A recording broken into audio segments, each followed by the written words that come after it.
the kinds of people that Trump has said he wants to appoint if he were ever in that position, heaven forbid. And who are they? They are people who would reverse Roe v. Wade, reverse marriage equality, do nothing about Citizens United that is corroding the basis of our electoral system with dark, unaccountable, undisclosable money.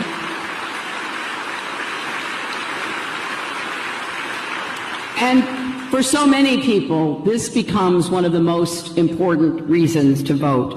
Now, I'm trying to close this campaign the way I started my career, fighting for kids and families. Went to work for the Children's Defense Fund right out of law school, and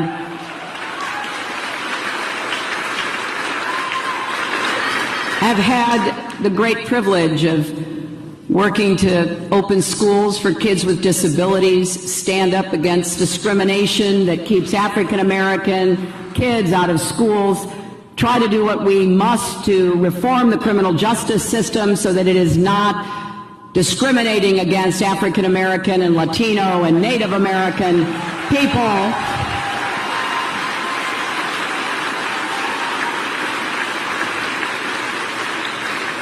And we have seen an incredible outpouring of support across the country. Let me tell you just a little bit about what we are seeing. In Florida, 2.8 million voters have already requested vote-by-mail ballots, which puts them on the path to break records.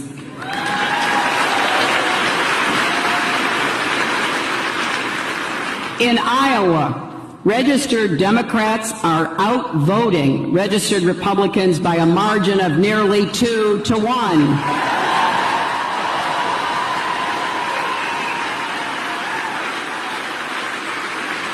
In Colorado, registered Democrats outnumber registered Republicans for the first time in years.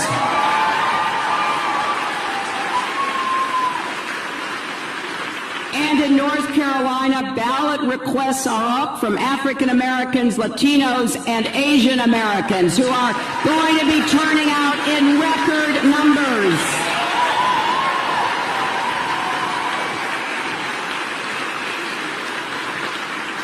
And as you know, here in Washington, things are looking great for Senator Murray and Governor Inslee. And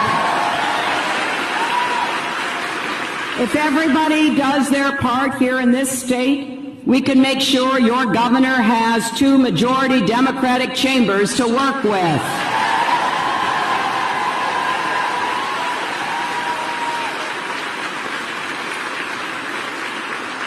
Now, beyond the numbers, I can tell you enthusiasm on the ground is tremendous. Yesterday morning, I went to one of our field offices in San Francisco where hundreds of people come in every day, some of them showing up at 6 a.m. to start calling the East Coast, to remind people to get registered and to do everything that they can to help us turn out the vote.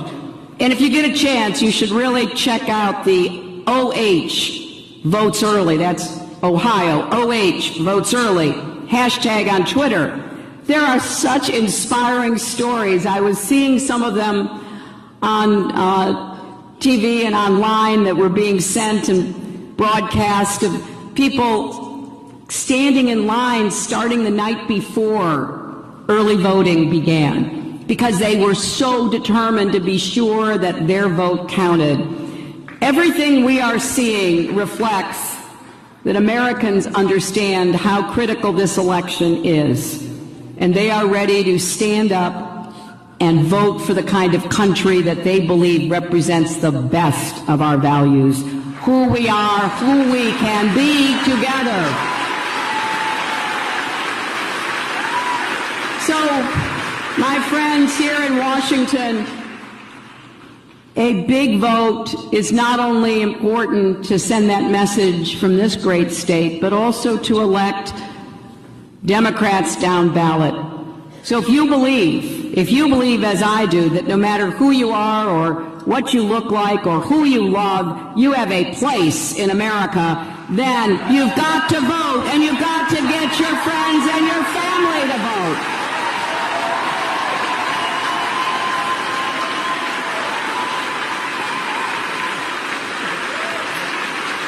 you believe that climate change is real and we can save our planet by creating millions of good-paying jobs, then you have to vote and get everybody you know to vote.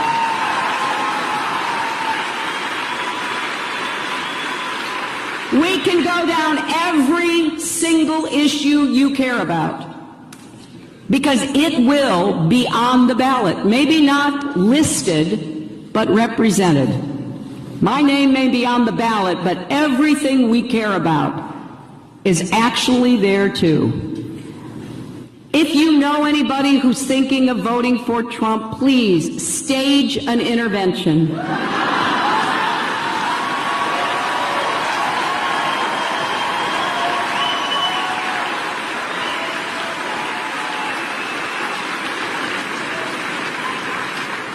They must care about something that you care about. And you can text JOIN, J-O-I-N, to 47246 or go to HillaryClinton.com to sign up to canvass, to make phone calls, to get out the vote in your neighborhood. We'd love to have you come to our local field offices and make calls to voters. And we need to make sure everyone gets their ballot in the mail next Friday and sends them in.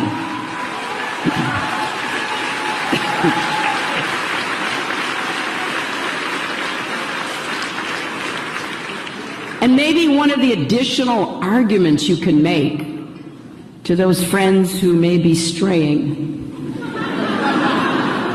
is that if we do our job, in 25 days, Donald Trump will stop being on the news every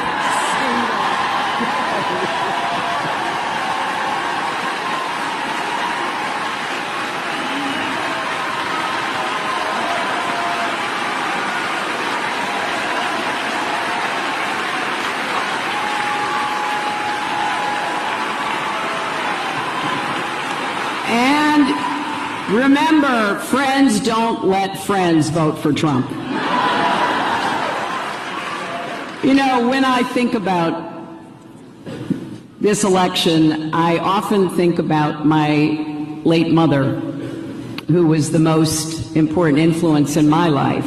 And she had such a difficult childhood. She was neglected and abandoned by her parents. And at the age of 8, she was put in charge of her 3-year-old sister and put on a train in Chicago and sent to Los Angeles to live with grandparents who didn't want her either. I didn't know any of this when I was a little girl. I just knew she was a great mom. But as I got older and learned more of her story, I was just so amazed that she could turn out the way she did after all she had gone through. Life with her grandparents was so difficult that she left when she was 14 and went to work in another family's home as a babysitter and a maid. And it sounds harsh, but for her it was the first time in her life that she had been anywhere where people were kind to each other, where the family loved each other, where the parents guided their children. But my mother desperately wanted to go to high school. And the woman she was working for knew that and said to my mother, you know, if you get up early and get your chores done, you can go to high school, but you'll have to come right back. Again, that sounds harsh, but for my mother, it was the greatest of gifts.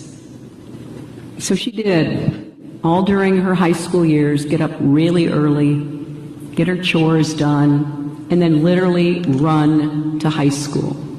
And then after it was over, she couldn't be in any clubs, she couldn't do anything extracurricular, she had to run right back. But she graduated from high school. She never had the chance to graduate from college. And she believed deeply in education and instilled that in me.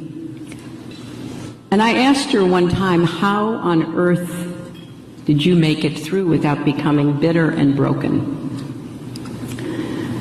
And she said, along the way, people showed kindness to me. Throughout this campaign, I have said we need to have more love and kindness in our country, and not just as a reaction to Trump,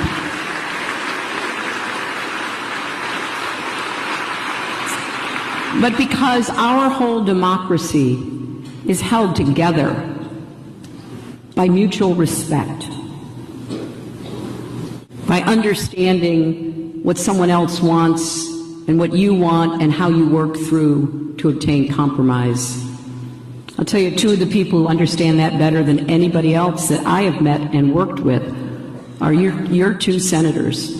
Senator Murray and Senator Cantwell understand how democracy is supposed to work.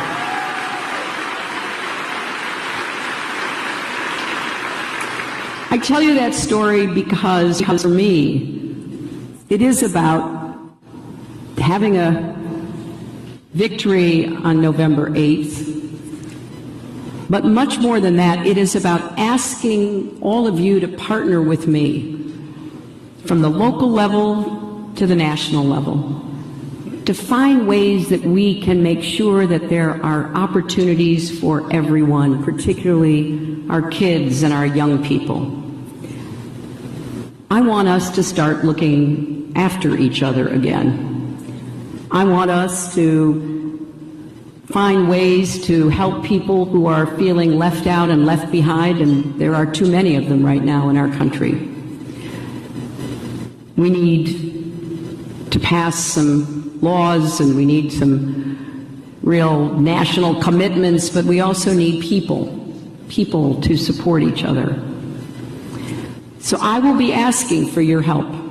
I need your help, not just to win this election, but to govern and to heal the divides that exist in our country right now. I do believe there isn't anything we can't do once we make our minds up to do it. So if you want to be part of helping me build that future where we can be optimistic and confident and people can believe that there will be better days ahead, then do everything you can between now and the election. And then I want us to have a commitment together to make it our mission to deliver for people. I'm actually excited about what we can do. I believe that there is an opportunity here, and we have so many innovative, highly creative people in Seattle who can help us shape that future. So let's put our minds to winning on November 8th. I have one more debate that I have to do on Wednesday night. And